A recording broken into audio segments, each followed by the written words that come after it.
Well, very nice to meet you. How does one become an astrologer? For us, accidentally, but I think if you're interested in what makes people tick and you like shortcuts and you know that people come with instructions and aren't always honest and you're like us, have a lot of planets in Scorpio and might be a little curious about what they really mean versus what they're saying. Do you change things you're doing or planning to do based on what you think what you know your horoscope is?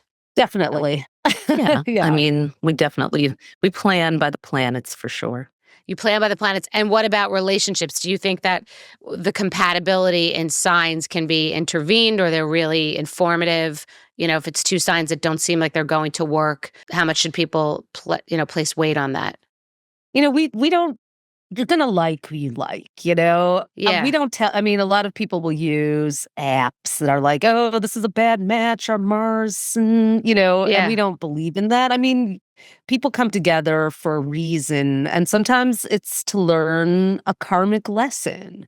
But what you can use astrology for is to understand the person. We say sometimes you're doing the wrong things with the right person. Because if you can look at somebody's sign, you get this deeper understanding of... And what about numbers? Are you into numbers or numerology or any of that or no?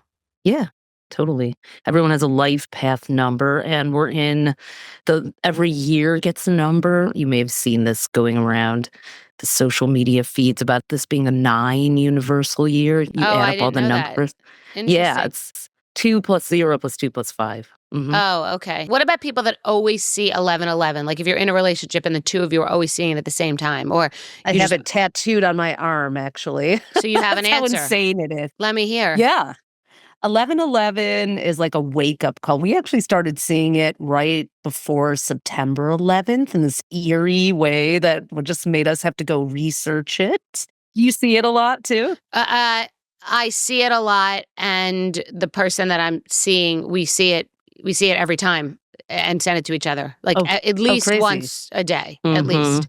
It's like pay attention. To what though? Like what does it mean? Like whatever is happening, it's like this is a new opening for you, and this is an important path for you to be on. It's almost like you've got it's an angel number, so it's like a little cosmic confirmation that the path you're on is the one to keep moving on. So you think it's a positive thing, 11/11? Not always, but it's definitely I think it's a push. Like it's saying you're evolving, you're growing, this is maybe new. It's like, when you're changing in your life or trying something new or different, and from what we saw in your chart, the person you're dating may be a little different than the typical person you date. So you might have some doubts or uncertainties or hesitations, and then the 11/11 is telling you, keep going, you're on the right track, even though it might feel uncomfortable. You're moving into the next frequency of yourself.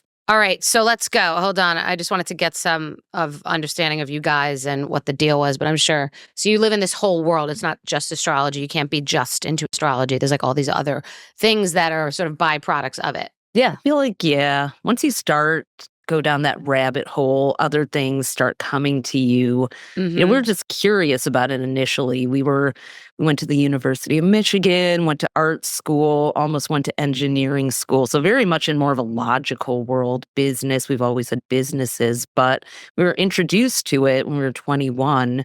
Someone gave us our chart as a gift, and it was just so weirdly accurate. We became curious and started to learn it. But once Interesting. you open, Okay. yeah. All right, so I'm ready. I'm open. I feel like I'm at a party and the hypnotist asks if you're open, if you're open. I'm open. Right. You just you were the hypnotist answering.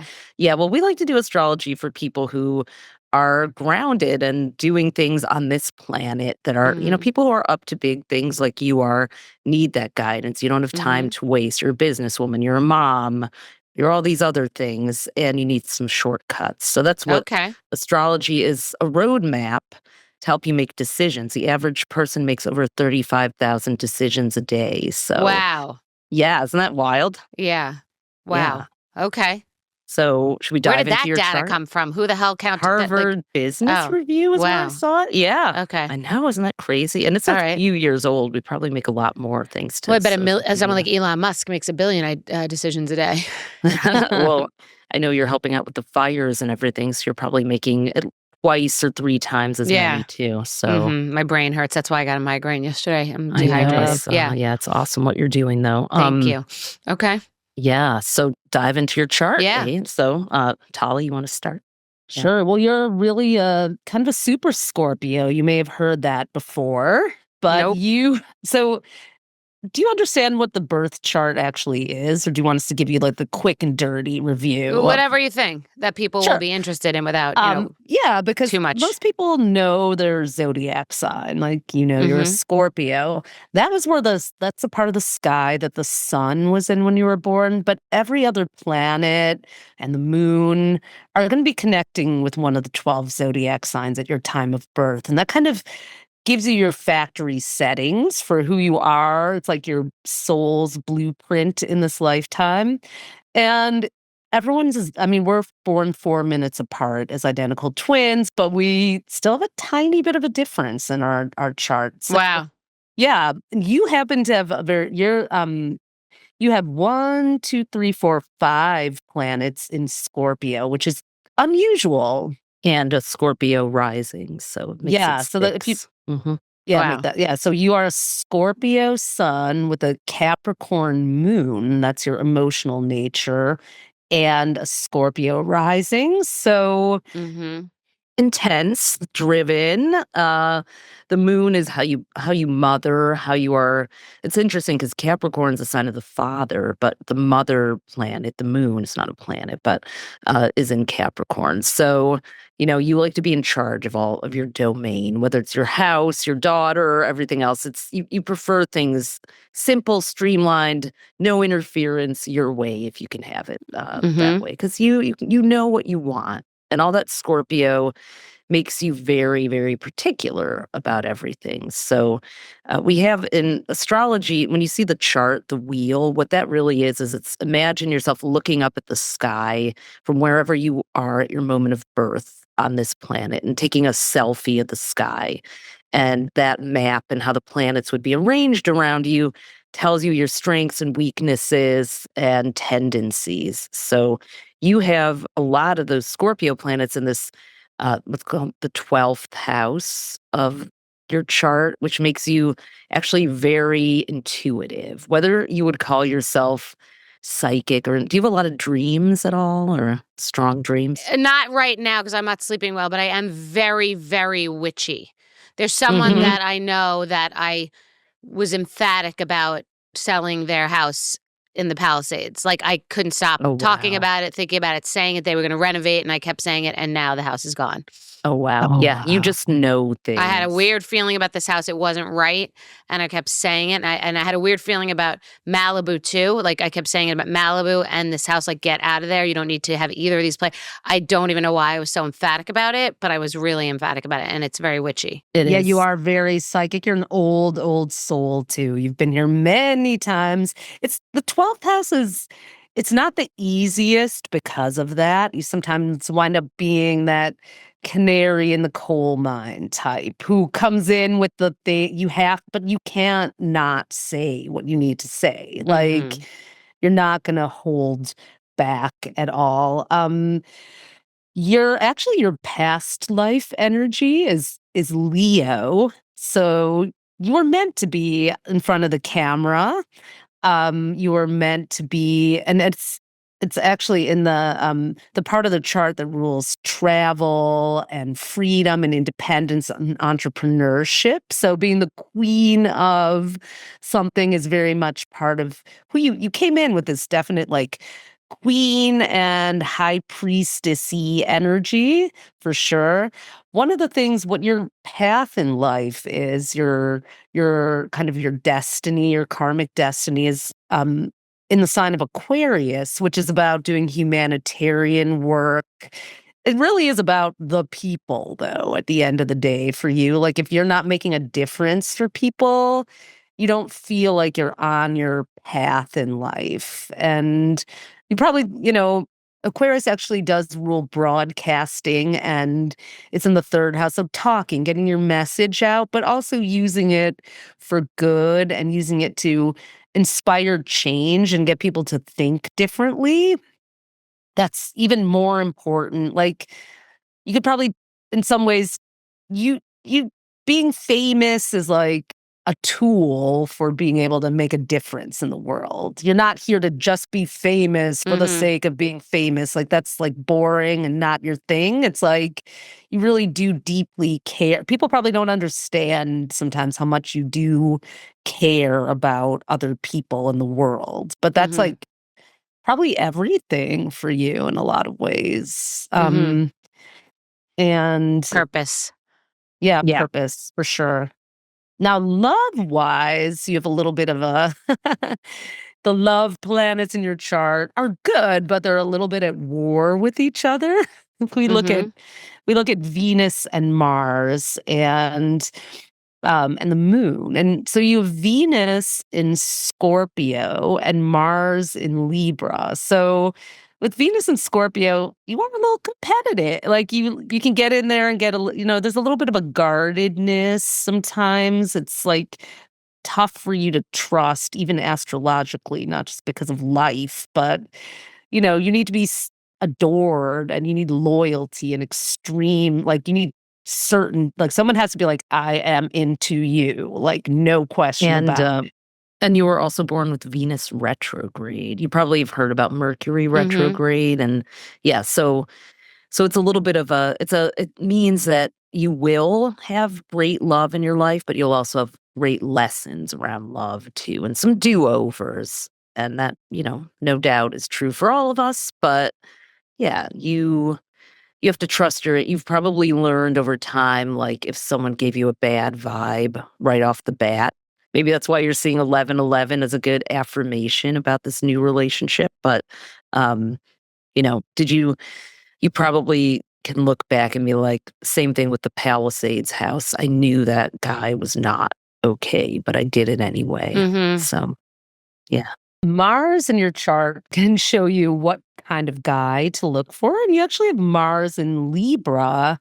So you need someone who's definitely more balanced. Doesn't have to be a Libra per se, but Uh-huh. someone who's refined, someone who's elegant, someone who's calm and Kind. centered and doesn't really need to be in the limelight that much. And Mhm. that's why I said your love planets are a little bit at war, because you have this Capricorn moon that really is attracted to somebody who might be a little more like showy and not showy, but like statusy. Like they have to have a certain amount of status.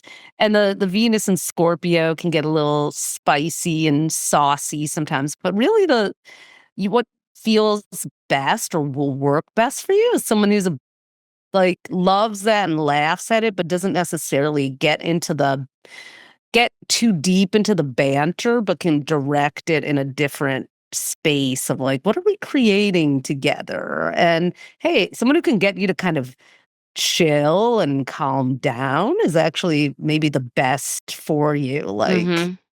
I don't know if that's Mhm. happening with your current guy, but how do you feel about? Do you find that you like somebody who's more, like soothing?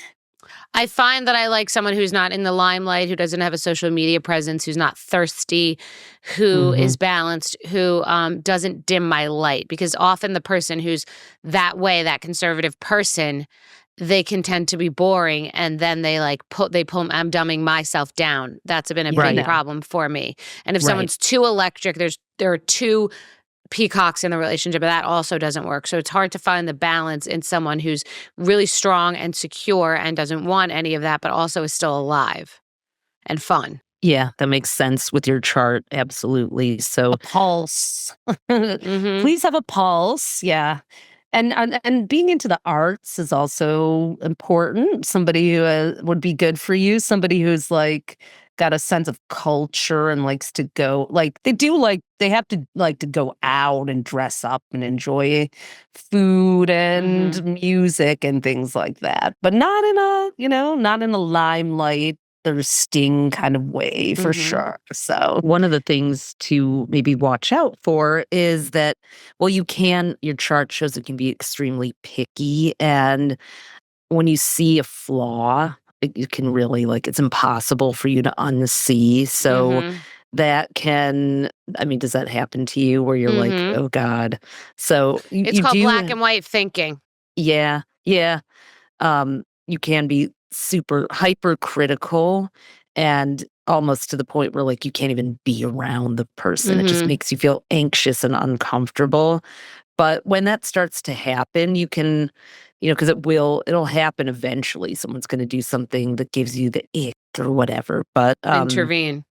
yeah, just just tune in and be like, which direction is it going? Is it going into they're I'm dimming my light because they're conservative, or am I sensing that there's this competitive thing? Because you like a little, like Tali was saying, you like spicy, fun banter and competition. Like they need an edge because you have one, and they need to be able to joke around and go back and forth with the barbs. But there's a certain point where like it crosses a line, so you have to be careful about that.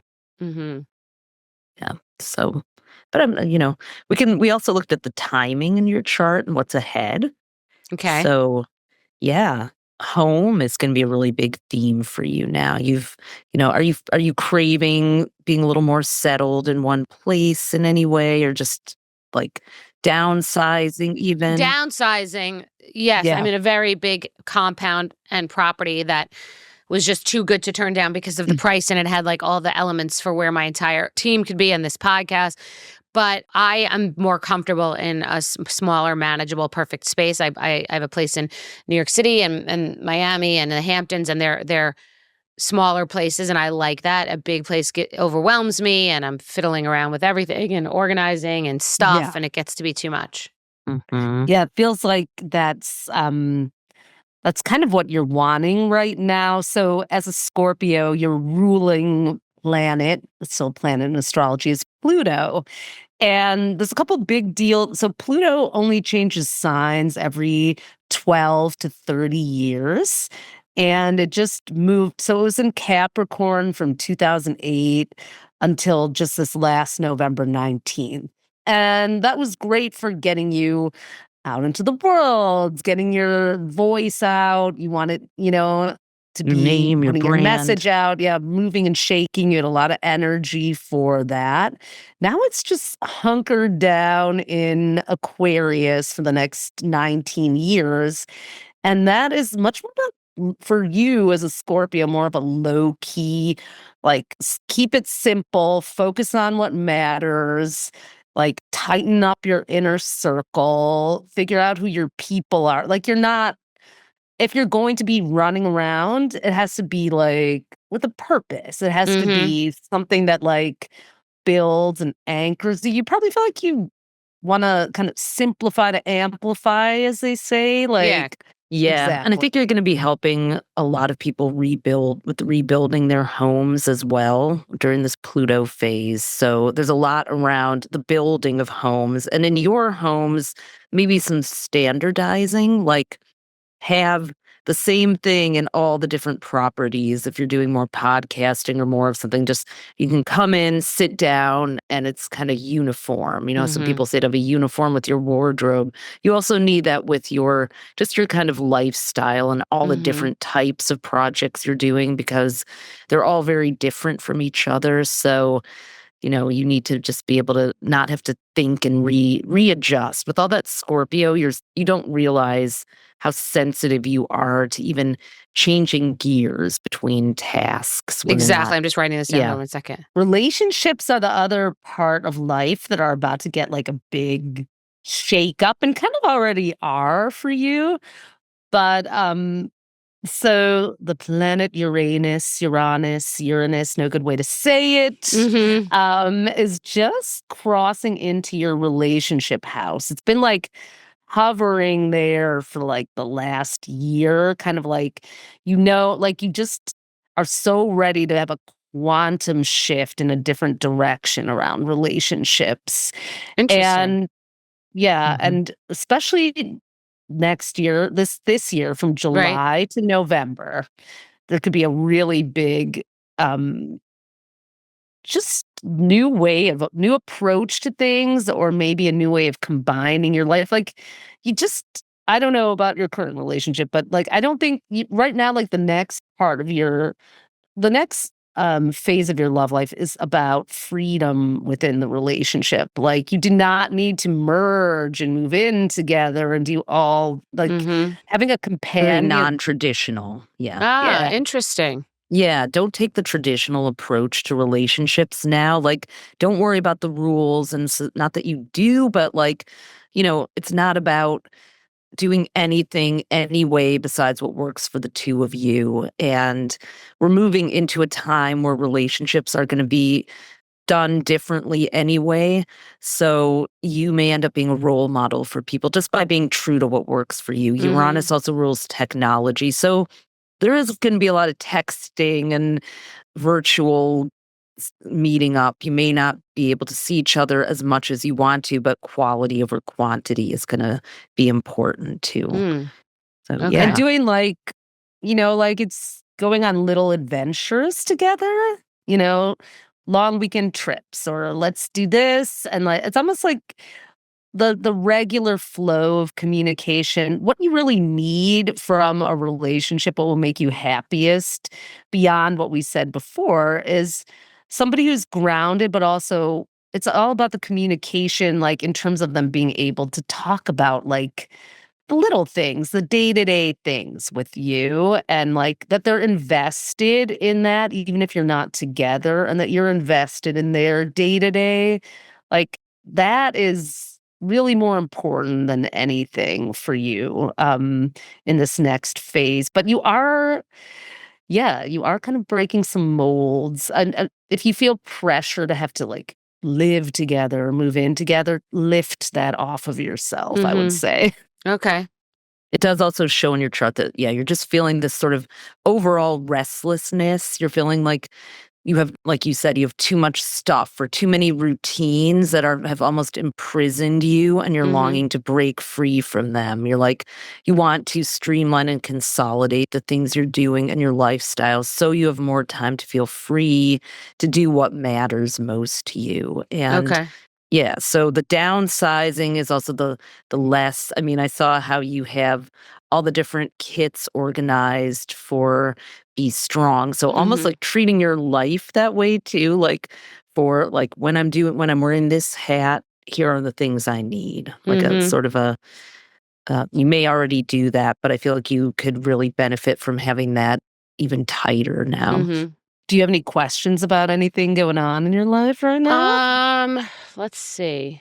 Yes, the unsettled because I feel like where I live is like I need to let go of beating myself up about this or worrying about this, but my where I live is my base, but I don't like I'm not very social here. I don't really do anything. It's kind of like being in my house with my work and my stuff and the podcast and then going away to other places to Mhm. be social, to put makeup on, to get dressed. Here it's sort of just like it's like a purgatory base and home. So that's a little Yeah. unsettling because sometimes, like if I'm in the Hamptons for the whole summer, I feel like that's a nesting base, but also a little bit social and doing more things. So Mhm. my main home throughout the year is extremely like sedentary.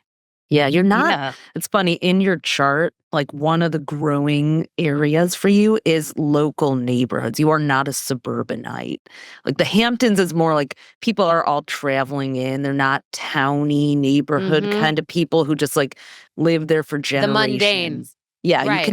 you absolutely cannot stand that. And Right, and it's, I live in that, yeah, so I have to treat it as yeah. only a base, and I don't know if that's bad or if I have to change that, I'll but tell you, it's oh. actually it's your karmic test. It's your Buddhism, it's your dojo, whatever you want to call it, because there's a point in the chart called the North Node, and that is your karmic adjustment, what you came here to learn. And for you, it's an Aquarius, which is about everyday people, the opposite of that Queen Leo energy that you have from all your past lives.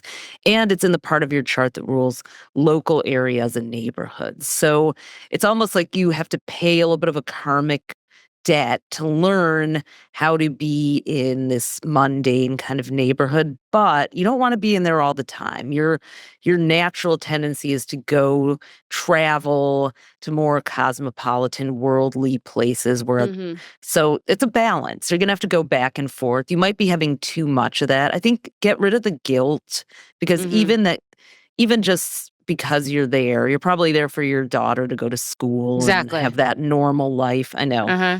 for a kid, but you don't have to stay there once she's gone. So, Mhm. so Yeah. off In to fact, you should. college. Yeah.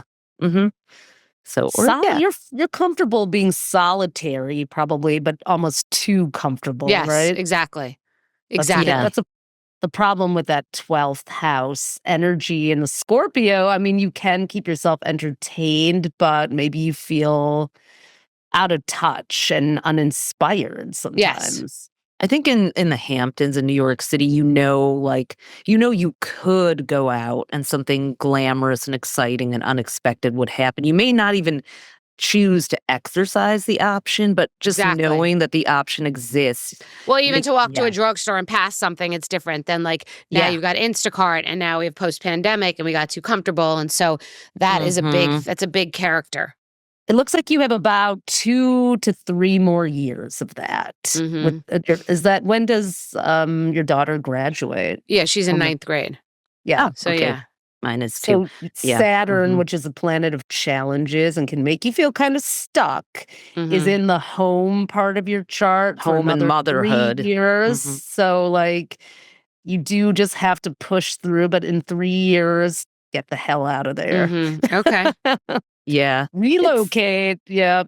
And in the yeah. meanwhile, like, yeah, definitely, yeah, try to I think the relationship should keep you entertained a little for the next few years, though. Interesting. You're in relationship school, you're in suburbanite school. I have the Yes. same thing over in Nyack, New York with my Yeah. ninth grade daughter. I'm like, get me the hell out of here, but it's good for Right. her. So Right. yeah, so it's but the thing to really let go of is the guilt for not being like this mold that you think you're supposed to be there, for not Mhm. being able to find the kind of inspiration that you need.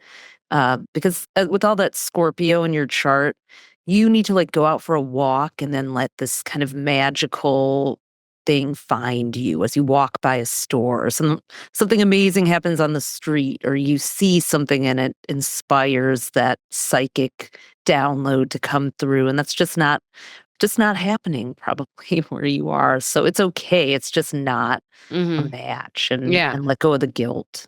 Okay. Because you Yeah. do actually have a guilt thing that you may not be as aware of in your chart. Mm. That yeah, Okay. might not even realize it. Okay. I mean, I know that You I beat realize it, myself yeah. about a lot of things. So yeah.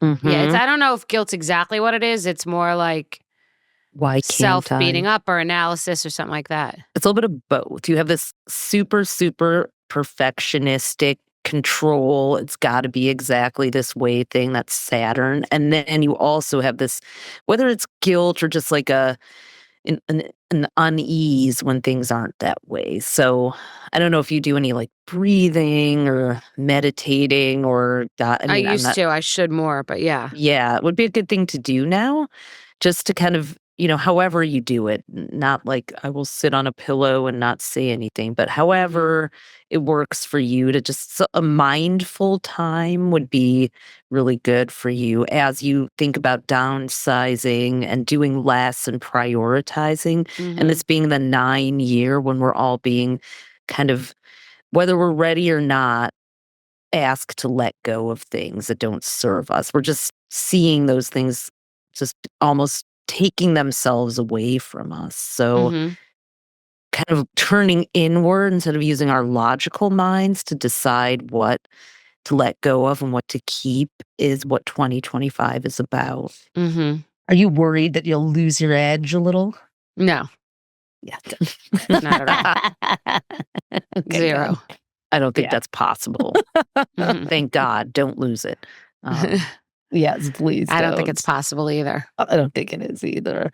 Your At the very top of your chart is a point called the midheaven, and that is like your career point, and it shows who you attract. And you actually have a Virgo midheaven. So you like people who worry too a little bit. You might be holding on to some of their like people who want to know all the little things. Like, oh my God, how do like everything you're doing on TikTok is so perfect. Like Mm-hmm. telling stories, giving advice. The Virgo is like the pro tip sign. So all those little bits of wisdom and stories that you share are like people love that about you, love hearing that. But Virgo also rules wellness. And, I know skinny girl and everything, but I even wonder if there's like another thing that's going to come in for you in the next even year and a half that is like a business opportunity that's related to fitness or wellness or even like supplements or different, you know, A healthy home environment could be something Mm-hmm. too, like with decor and home while you're there. Maybe experiment with different like air quality and home environmental products or something like that. Maybe there's even Mm-hmm. like a product development opportunity for you there. Mm-hmm. Kitchen, of course, always, but not just kitchen, just even bedding or lifestyle. Mm-hmm. Sometimes, yeah. Well, you don't have to rush into that, but just see if something like that gets introduced to you in Okay. some way. It could be through a partner as well. So if you do any partnership or licensing, or if someone has approached you or does approach you this year about that, like one of the ways you can maybe downsize is to not have to do everything yourself and to Mm-hmm. team up with a partner that you really trust on a collaboration. So that's a possibility that could come in this year too. Mm-hmm. I mean, like investing in some AI or crypto-y type things would also, I mean, for Mm-hmm. everyone. But you, with your Aquarius North Node, could actually maybe do well with something there. So I don't know. Yeah. Okay. I like it. Yeah. We're giving It's a lots of lot. downloads Yeah. here. What do you think about all this? I think it's very interesting. It's good to expand the mind and think about it, all this, and just kind of have it be on the forefront and be aware. I think it's very, very interesting. And a lot of it does track and make sense. Hmm. And yeah, I love it. I think it's great. I think it's very cool what you guys do. Thank you. Thank you. What, you have a book, or what's it called? Is that it behind you, the yellow book? We have our 2025 horoscope book that we Okay. write every year. And Okay. we sent you one. So it Okay. has the full forecast for you as a Scorpio. Oh, I'm And excited. Yay. Yeah. yeah, And the yellow one behind me, well, we've written 22 books. So, Wow. yeah, the yellow one is our new one called the Astrology Advantage, and it is for it turns your chart into a personality test, kind of like Myers-Briggs or that kind of Mm-hmm. thing. And we should do yours another time. It's really designed for business people, for people who are interested in astrology but don't want to learn it all and retain it. It's called the I Am system. It stands for Innovator, Authority, or Maven. And you're one of the three. You're an authority. We already did yours. But yeah, we'll send it to you. Definitely. Awesome.